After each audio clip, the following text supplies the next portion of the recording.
दोस्तों नमस्कार, मैं राजेंद्र चहल जीन टीवी 24 पर आप सबका स्वागत करता हूं।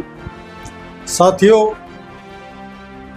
जैसा कि आप सबको मालूम है, जो कांग्रेस पार्टी है उसका ग्राफ बिल्कुल नीचे आ चुका था, लेकिन अब बिहार चुनाव के अंदर जो कांग्रेस पार्टी है उन्होंने जान फूट झोंक दी है। उसके अंदर राहुल गांधी का आपने ऐसा रूप पहले कभी नहीं देखा हुआ जो बिहार चुनाव के अंदर दिखाई दे रहा है। दोस्तों, राहुल गांधी सीधे के सीधे नरेंद्र मोदी जो देश के प्रधानमंत्री हैं उनको चुनौती देते नजर आ रहे हैं और वो सीधे मोदी जी को वोट चोर कह रहे हैं। चुनाव आयोग को भी नहीं छोड़ा, वो सड़कों के ऊपर लोगों के बीच जा रहे हैं, बाइक के ऊपर घूम रहे हैं, बच्चों के साथ क्रिकेट खेल रहे हैं और बिहार के अंदर आज कांग्रेस का नाम गूंज रहा है। देखिए दोस्तों, आपको दिखाते हैं जो राहुल गांधी है उन्होंने नरेंद्र मोदी जी को क्या कहा है, सीधी चुनौती दी है। देखिए, नरेंद्र मोदी जी 2019 के चुनाव के बाद रिजल्ट आने से पहले प्रेस कॉन्फ्रेंस करते हैं, कहते हैं 300 सीटें आएंगी। हिंदुस्तान के सारे पोलस्टर कुछ और कह रहे हैं, ओपिनियन पोल कुछ और कह रहे हैं। नरेंद्र मोदी कहता है 300 सीट आएंगी। कितनी आई? 300 आई। क्यों? वोट चोरी होती है तो इस संविधान पर आक्रमण होता है।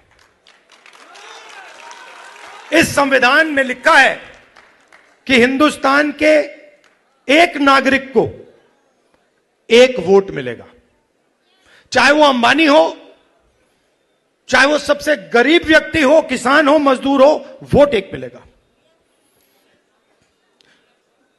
माधवापुरम में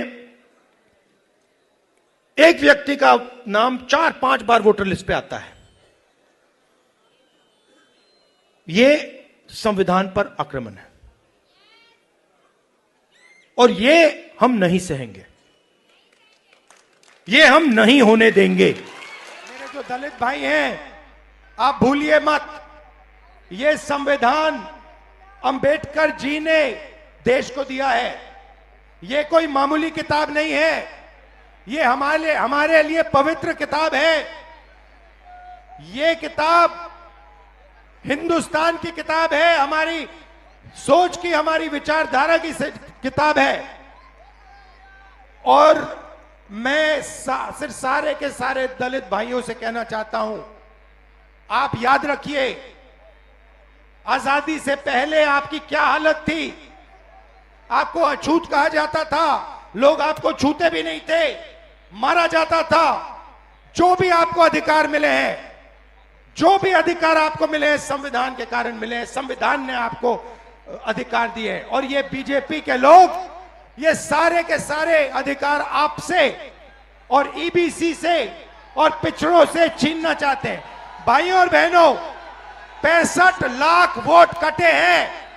लिस्ट निकालिए और देखिए, उसमें ईबीसी है, दलित है, अल्पसंख्यक है, पिछड़े वर्ग के लोग हैं, गरीब लोग हैं, किसान हैं। उसमें एक अमीर व्यक्ति का नाम नहीं है, एक अमीर व्यक्ति का नाम नहीं है।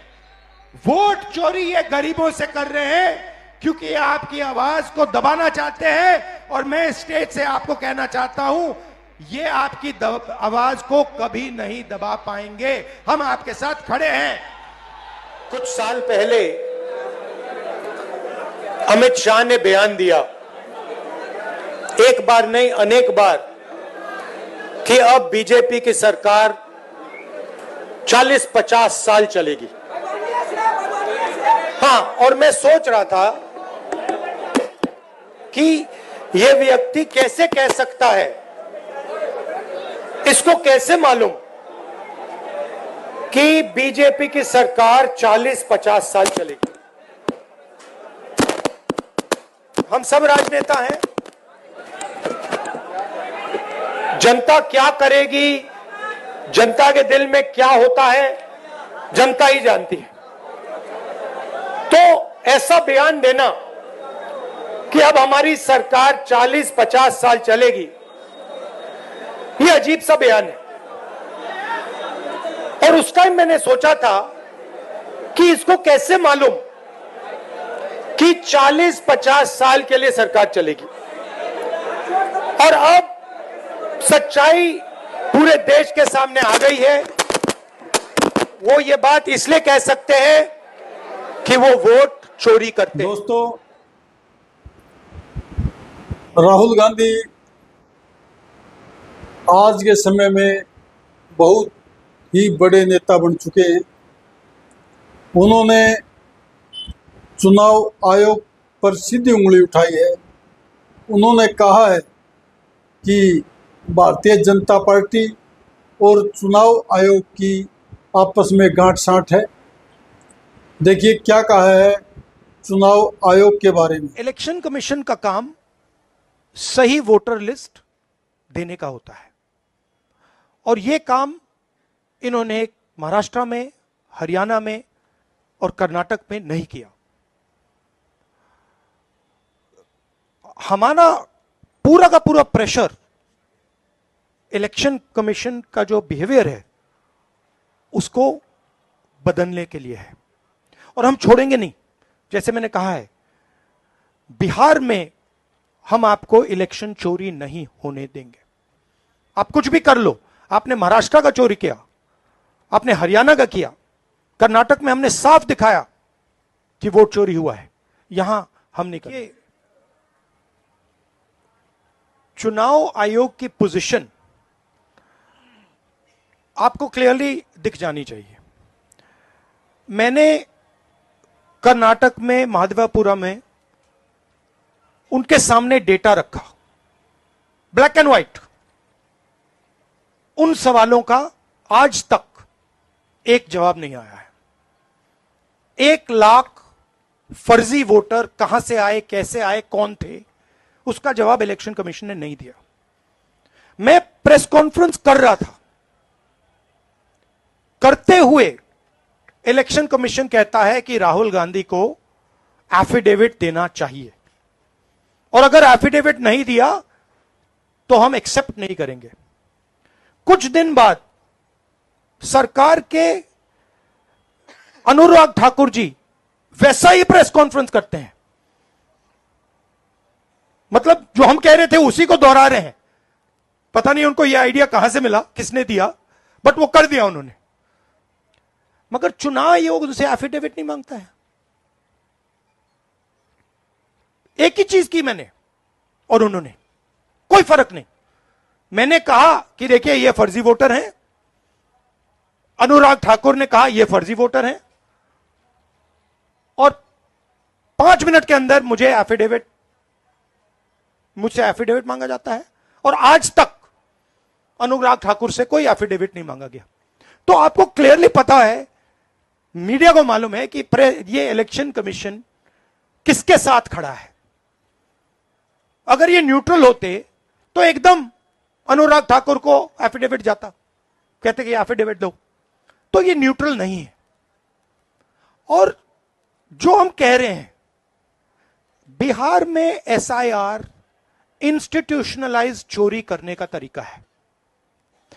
आपने कहा कि लाखों वोटर के नाम कट गए, ऑपोजिशन शिकायत कर रही है, मगर बीजेपी एक शिकायत नहीं कर रही। कहीं भी उन्होंने नहीं कहा कि भाई वोटर कट रहे हैं। यह सच्चाई है कि वोटर कटे, 65 लाख कटे, मगर बीजेपी कुछ नहीं कह रही। क्यों? क्योंकि पार्टनरशिप है।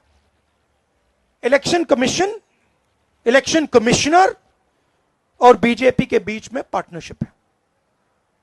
दोस्तों, आप सब साथियों से हमारा निवेदन है, हमारा चैनल GNTV 24 इसको सब्सक्राइब करें, इस वीडियो को लाइक करें व ज़्यादा से ज़्यादा शेयर करें।